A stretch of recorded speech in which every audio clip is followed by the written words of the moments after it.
जय श्री राधे कृष्ण भक्तों। आज हम आपको धनतेरस धन्वंतरि जयंती की व्रत कथा सुनाने जा रहे हैं। कार्तिक मास की कृष्ण पक्ष की त्रयोदशी धनतेरस के रूप में मनाई जाती है। यह त्योहार दीपावली के आने की शुभ सूचना देता है। इस दिन धन्वंतरि के पूजन का विधान है। कहते हैं कि इस दिन धन्वंतरि वैद्य समुद्र से अमृत कलश लेकर प्रकट हुए थे, इसलिए धनतेरस को धन्वंतरि जयंती भी कहते हैं। इस दिन घर के टूटे फूटे पुराने बर्तनों के बदले नए बर्तन खरीदते हैं। विशेषतया चांदी के बर्तन खरीदना अत्यंत शुभ माना जाता है। पूजा विधि विधान: धनतेरस के दिन एक मिट्टी का दिया बना लें। रात को घर की स्त्रियां दिए का पूजन करें तथा दिए में तेल डालकर उसमें 4 बत्तियां एक कौड़ी में छेद करके दिया जला लें। जल का छींटा दें। रोली चावल 4 सुहाली, गुड़ फूल दक्षिणा धूप रख दें। 4 फेरी देकर बाद में दिया उठाकर अपने घर के आगे रख लें। सुबह दिए में से कौड़ी निकालकर रख लेवें। कथा निम्न प्रकार है। एक दिन भगवान विष्णु विचरण करने के लिए श्री लक्ष्मी सहित भूमंडल पर आए। लक्ष्मी जी से बोले कि मैं दक्षिण दिशा की ओर जा रहा हूँ, तुम उधर मत देखना। यह कहकर यों ही भगवान ने राह पकड़ी, त्यों ही श्री लक्ष्मी जी पीछे पीछे चल पड़ी। कुछ ही दूर पर ईख का खेत मिला। वहीं लक्ष्मी जी ईख तोड़कर चूसने लगी।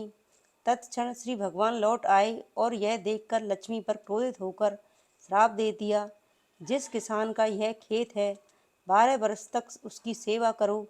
ऐसा कहकर भगवान क्षीर सागर चले गए और लक्ष्मी जी ने किसान के यहाँ जाकर उसे धन धान्य से पूर्ण कर दिया।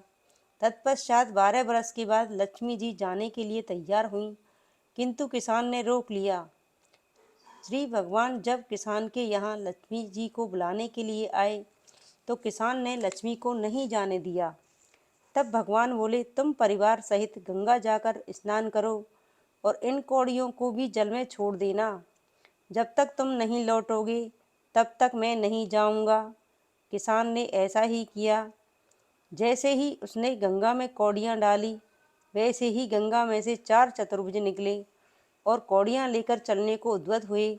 तब किसान ने ऐसा आश्चर्य देखा और गंगा जी से पूछा कि ये 4 भुजाएं किसकी थी। गंगा जी ने बताया कि हे किसान, वे चारों हाथ मेरे ही थे।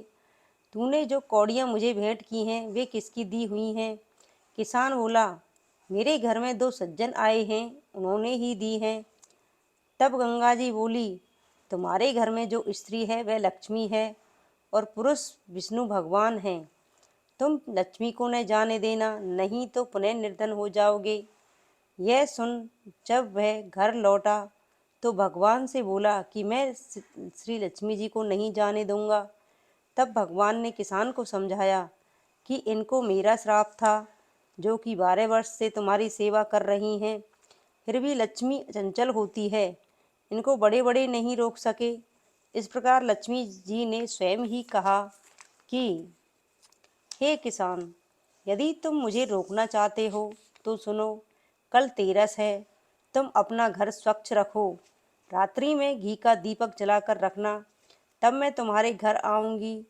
उस समय तुम मेरी पूजा करना, किंतु मैं तुम्हें दिखाई नहीं दूंगी। किसान ने कहा, ठीक है, मैं ऐसा ही करूँगा। दूसरे दिन किसान ने लक्ष्मी के कथन अनुसार पूजन किया। उसका घर धन धान्य से पूर्ण हो गया। इसी भांति वह हर वर्ष 13 के दिन लक्ष्मी जी की पूजा करने लगा। उस किसान को ऐसा करते देख अन्य लोगों ने भी पूजा करना शुरू कर दिया। इस प्रकार धनतेरस की कहानी समाप्त हुई। जय श्री कृष्ण। राधे राधे भक्तों।